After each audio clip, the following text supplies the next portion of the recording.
Good evening, everybody. President Trump is besieged by the Dems, the left, the deep state, the national left-wing media, and many of the elites of his own party. He's fighting a war now for the soul of the nation. And the main battleground is Washington, D.C.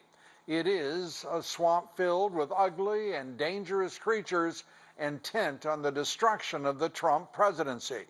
Mr. Trump today lashed out at the man leading what he calls a witch hunt, Special Counsel Robert Mueller, and the man who appointed him, Deputy Attorney General Rod Rosenstein.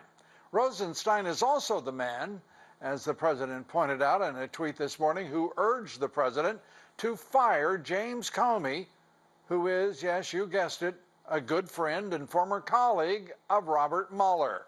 And now Rosenstein has added another dimension of absurdity to the mess that he has helped create. Rosenstein is slamming leaks to the national media, most of which originated with the man he recommended be fired from the FBI. This is what Rosenstein said today in an official statement. Quote, "Americans should exercise caution before accepting as true any stories attributed to anonymous, quote-unquote, officials." Rosenstein effectively telling Americans not to trust the national left-wing media and their reporting, much of which relies on, yes, anonymous sources. It is certainly a strange swamp, Washington, D.C. As for the president, he was focused on policy today, not the forces trying to subvert his administration and his policies. The president heading to Miami there to announce a major change in his policy on Cuba. Fox News Chief White House correspondent John Roberts with our report. Lou, good evening. The president returned home to the White House just a short time ago from Miami, a brief escape to a friendly audience to make good on a campaign pledge to get a better deal from Cuba. Effective immediately, I am canceling the last administration's completely one-sided deal with Cuba. Before a jubilant crowd with the stroke of his executive pen, President Trump moved to tighten the screws on the Castro regime, rolling back Obama-era easements on Cuba policy. We challenge Cuba to come to the table with a new agreement that is in the best interests of both their people and our people, and also of Cuban Americans. The new policy reinstates the tourism ban on Cuba, maintains the embargo, and prohibits Americans from doing business with Cuban military and government-owned businesses. While the president says he is canceling the Obama-era deal, he stopped short of full repeal, announcing some provisions on exports, immigration, and diplomacy will stay in place. Our embassy remains open in the hope that our countries can forge a much stronger and better path. In his public appearances and statements, President Trump has stayed on message with his agenda, but he is still using the Twitterverse as a rhetorical weapon against his detractors. The president tweeting this morning, quote, "I am being investigated for firing the FBI director by the man who told me to fire the FBI director. Witch hunt." The president's legal team insists he was not acknowledging that he is under investigation, merely referring to the reporting that's out there. But a source tells Fox News the tweet was squarely aimed at Rod Rosenstein, the Deputy Attorney General who appointed Special Counsel Robert Mueller. Rosenstein also wrote the 3-page letter laying out the reasons James Comey should be removed as FBI director. The tweet raised questions as to whether Rosenstein's job might be on the line, an issue that came up in an appropriations subcommittee hearing earlier this week. Could you be terminated without cause? Yes. Who would appoint your replacement as your position now, Deputy Attorney General? The president. So that's a possibility. Anything's possible, Senator. Reports also began swirling that Rosenstein may now be a target of the Mueller investigation for his part in Comey's firing, and that he may have to recuse himself.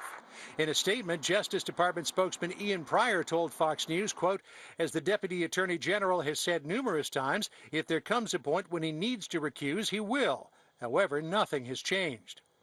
As leaks about the Mueller investigation grew last night, including one that Jared Kushner's business dealings are now under scrutiny, Rosenstein issued a rather strange, out-of-the-blue statement about leaks, saying, quote, Americans should exercise caution before accepting as true any stories attributed to anonymous officials. Americans should be skeptical about anonymous allegations. Sources close to Jared Kushner shot down the report that his business dealings are under scrutiny, telling Fox News, quote, we do not know what this report refers to. Kushner's sources also say that he has not yet been contacted by either the FBI or the special counsel's office. Lou? John, thank you. John Roberts reporting from the White House. Judicial Watch today announced it filed a Freedom of Information lawsuit against the Justice Department.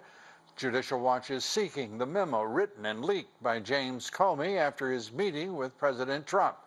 Our first guest tonight is Chris Farrell, Director of Investigations and Research at Judicial Watch. Chris, good to have you with us. What kind of legal jeopardy is there for James Comey at this moment, for Robert Mueller, for Rod Rosenstein? This mess is now percolating to the point that it looks possible that each one of these men may be in some sort of difficulty in terms of conflict of interest, in terms of legal jeopardy itself. It's the very definition of conflict of interest, and the legal jeopardy is quite great. When it comes to Mr. Comey, he's in violation of his FBI employment agreement, as well as a non-disclosure agreement that has very tough language in it. He's also, he may be in violation of 18 U.S.C. Section 641, which has to do with records and documents that belong to the government. We believe he's absconded with federal records. That's another crime. There's real problems there. When it comes to Mueller, the actual special counsel statute specifically talks about having to either resign or recuse when you are involved personally with one of the principals or one of the prime witnesses in a case. Well, that's Comey. I mean, they're getting the band back together, right? Comey and Mueller are pals and buddies from decades ago. And if Mueller's going to suddenly show up and play star witness after he was under oath on May 3rd and said he was never put in a position where he was asked to close an investigation, I mean, the conflicts just keep compounding. I don't know how this gets unraveled. Ideally, Mueller would have enough honor and sense to say there's no there, there's no underlying crime, no one can name the criminal predicate for this unicorn hunt that they're on, so he might as well just resign and shut down the investigation. There is the legal issue, this web that has been created for the purpose of creating a special counsel. Yep. James Comey himself acknowledging that was his design all along. Yes. Let's take a look, if we may put up this full screen, on Mueller's conflict of interest and the pertaining law and regulations. The law governing the special counsel specifically prohibits anyone from serving, if he has a conflict of interest. Even right. The appearance of a conflict is disallowed. Now, let's turn to the same code of federal regulations, because this takes us to the next level, defining what constitutes a conflict. That is, quote, a personal relationship with any person substantially involved in the conduct that is the subject of the investigation or prosecution to which you just referred. This is on its face so obvious to any and all that it's inconceivable that this was not contemplated by the Justice Department, by the Deputy Attorney General, as he named Mueller. This is a rancid, absolutely toxic corruption of the intent of that law, that regulation on the special counsel, that in some way I hold Robert Mueller more accountable than anyone else. That's why I said earlier, Mueller needs to resign, because he's in violation of the black letter statute you just had on the screen and just read through. I mean, there's no wiggle room. There's zero. he has an obligation, an affirmative obligation, to walk away from this. And again, no one can name the criminal predicate. What are they investigating? If they say, well, it's obstruction. Obstruction of what? You have all these agency and department heads under oath saying that there was no Russian collusion.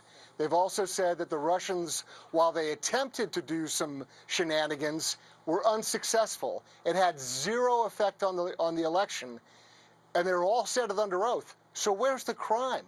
And what is anyone obstructing? It's mindless. Well, there is, of course, while there is no predicate or crime that they could specify, there is the shame of the intelligence agencies themselves that have not investigated to the point that they could turn over any evidence of any kind about this speculated collusion that turns out to have been a fiction created by Democratic strategists for the purpose of both trying to win the election of last year and at the same time rationalizing their loss of that same election. It is now, it seems to me, incumbent upon the Republican leadership, both the House, the Senate, the party, as well as the president, to come together and say, wait a minute, we are being played for fools here. We have permitted this nonsense to proceed for far too long, and it is time to dispatch all of the players who are absolutely subverting this presidency. And over on Capitol Hill, there's just an enormous leadership failure. There's a thundering silence from people who really have an obligation to carry out the president's agenda. He won an election. There's consequences to that. And they certainly should not go off on summer vacation. This summer recess, if they leave town, you want to talk about further aggravation and betrayal of their electorate? I don't know how they can leave this town and go on summer recess. Chris Farrell, as always, good to have you with us. Thanks so much. Thank you, sir. We're coming right back. A lot more to cover, a lot more of the swamp to identify for immediate draining. Stay with us. The left now fully engaged in a desperate, vicious war against conservatives and America. I really would ask people to think about the hateful rhetoric. This man, the shooter the other day, didn't hate baseball. He hated Republicans. Michelle Malkin says there's a leftist climate of hate that must end. She joins us here next. And the lead doctor for Steve Scalise says the congressman was at imminent risk of death when he arrived at the hospital. Now his doctor says Scalise has a good possibility of recovery, but he remains in critical condition. We'll be back with a full update and much more. Stay with us. We'll be right back.